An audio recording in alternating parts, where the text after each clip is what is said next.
सुश्री रुक्मिणी मलिक। আমি রুক্মিণী মল্লিক রাজ্যসভায় সদস্য নির্বাচিত হইয়া সত্যনিষ্ঠার সহিত প্রতিজ্ঞা করিতেছি যে বিধি দ্বারা স্থাপিত ভারতের সংবিধানের প্রতি আমি অকৃত্রিম নিষ্ঠা ও আনুগত্য পোষণ করিব।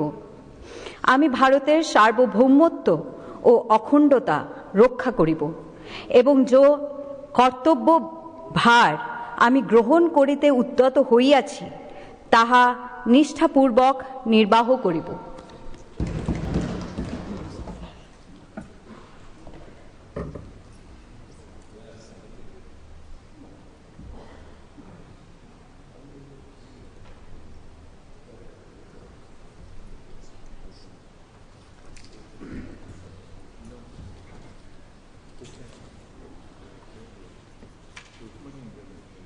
Gracias.